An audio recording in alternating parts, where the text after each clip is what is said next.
So, welcome everybody. In today's broadcast, we're talking about Agile project management.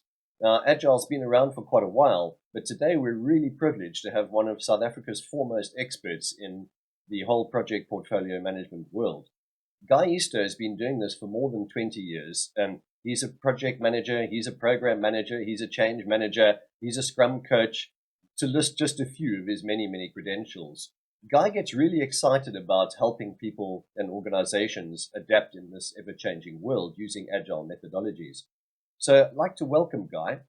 Hello, Nigel. Thank you for that introduction. It's great to be with you all today. Excellent. Thanks, Guy. I think we've got some interesting questions to have a look at today. And I think the first one is the most important. So can you give us an understanding of what agile project management really is?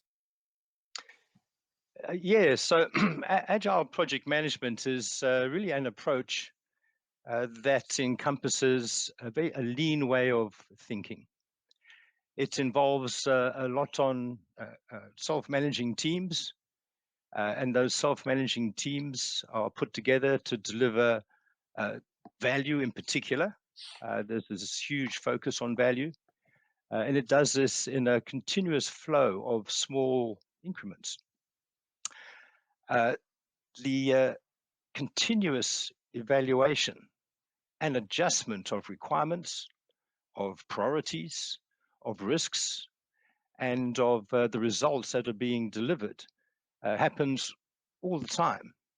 And this agile way of thinking is really starting to replace the more traditional, what we call waterfall way of project management. Guy, that's really interesting. We hear a lot about Agile, and we hear a lot about people talking about the differences between Agile and Waterfall, but I think you've just described them really well. So, just as a second question, why do you think that having an Agile skill or being Agile skilled is so important in today's workplace?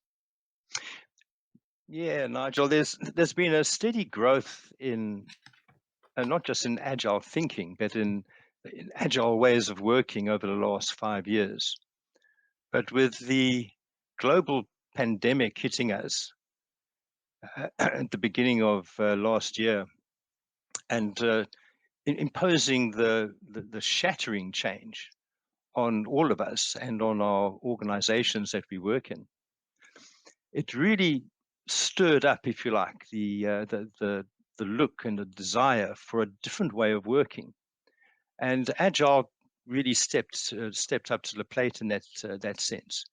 And we found that many organizations that did pretty well during the lockdown regulations during the pandemic, those same organizations were the ones that had started to move agile ways of working outside of the IT department and into mainstream business.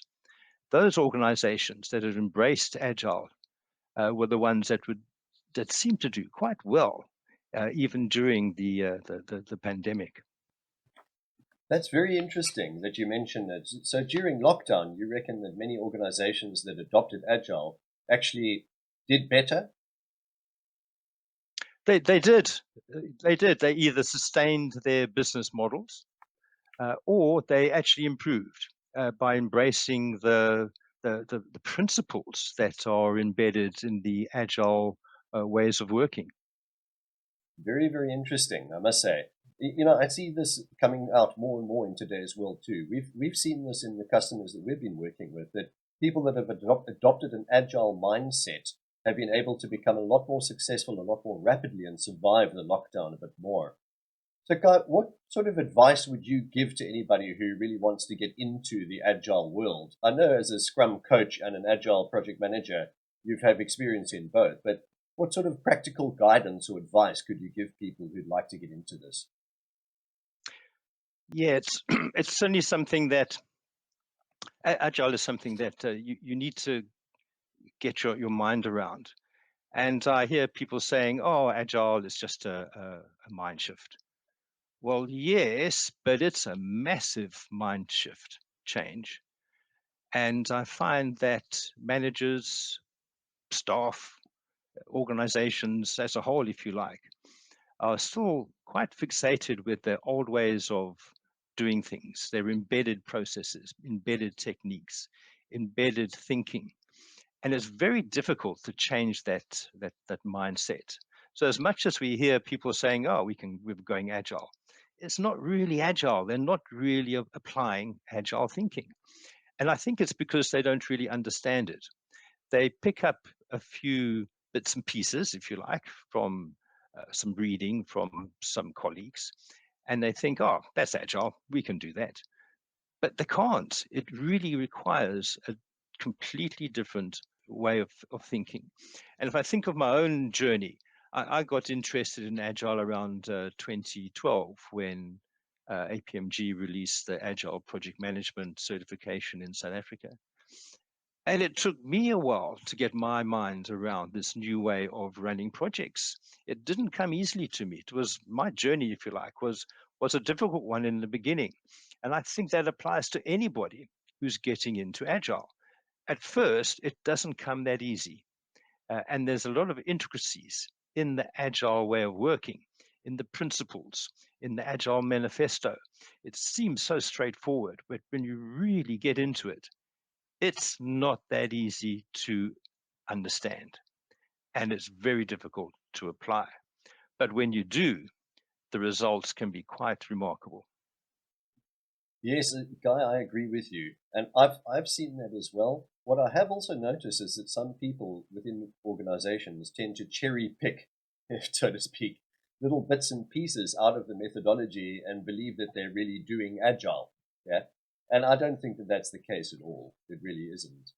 So, Guy, another common question we get here is, what about the different flavors of agile? There seem to be a lot of different ones out there. Can you tell us a little bit more about those? Yeah, what are the good ones? What are the bad ones? Well, they're all good, really. It's like asking me what's my favorite ice cream. I love all ice cream, frankly. So yeah, there are differences. There's Scrum, which is really quite focused on product development. It's really great if you've got complex problems to resolve. There's Agile project management, which applies the Agile mindset as well. But it retains some of the more traditional project management concepts. In particular, it has a very pragmatic approach to governance, which we still like to see. And it does this without diluting the agile principles, and this still applies them very appropriately. So that's just two, Scrum Master, Agile Project Management. And they're both good, like ice cream. They're great. What I'd recommend is to organizations looking at implementing Agile. I'd really recommend, though, that you take an Agile approach to implementing Agile. So do it incrementally. Don't go big bang and say, oh, we're going to take this one flavor, and we're going to get this in, because that's not Agile thinking. And you certainly don't want to implement Agile with a traditional waterfall project management mindset, do you? Because you're really not showing the way to other people in your organization. And do not worry if you have to pivot and try something else. That's okay. And pivot, by the way, is an agile term. All it really is another term for the very human tendency we have to change our minds.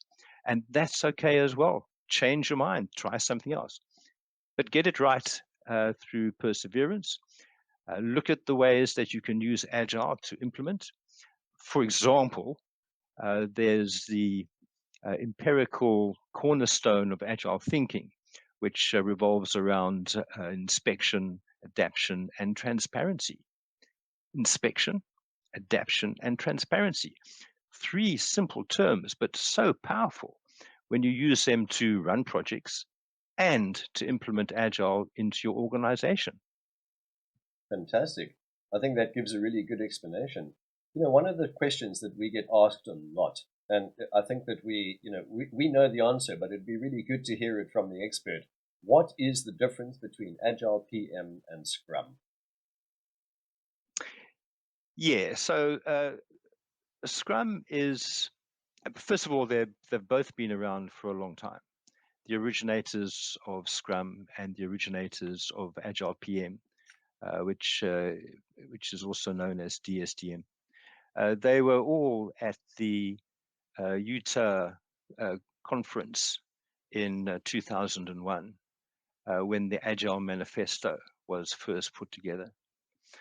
So they have similarities. And by the way, I can point out that they dovetail together very nicely. But they have differences as well. So Scrum is very focused on product development, whilst Agile PM includes more of the project management concepts that we are familiar with and make us comfortable. One of them being governance, for example, and some level of project management control. But they both apply the Agile principles. Excellent, Guy. I think that clears it up somewhat. So, Guy, finally, last question for you for today, before I know you have a busy schedule. What advice could you give to people who want to start getting into the Agile world? Yeah, get going. Whatever your role, whether you're a project manager, whether you're a manager, doesn't matter what department you're in, but start somewhere and I'd start with a course, do some research. Whilst you're doing that research and starting to understand what Agile is, check your own mindset. Are you being convinced? Are you understanding this enough? Does it sound right to you? If it doesn't, maybe you're not understanding it enough yet. So keep on going. It's a big subject. There's a lot of information out there. But start the journey. Say, when's the best time to plant a tree? Well, it should have been yesterday, but if it's not yesterday, then, well, plant one today. Get going today and really get to understand Agile and the different flavors of Agile. Guy, thank you so much for your time. I've been putting up some QR codes. You can scan those QR codes to take you directly to the SnapTech website. You can book a course through SnapTech if you would like. There's also a QR code to go to the APMG website if you just want a bit more information about the Agile PM qualifications that we offer. Guy, thank you very much, and I'm sure we'll be speaking again on this subject, maybe in an in-depth interview. That would be great, Nigel, and thank you very much for this opportunity to share some of my thoughts with you and everybody out there. Great. Thanks, Guy. We will speak again.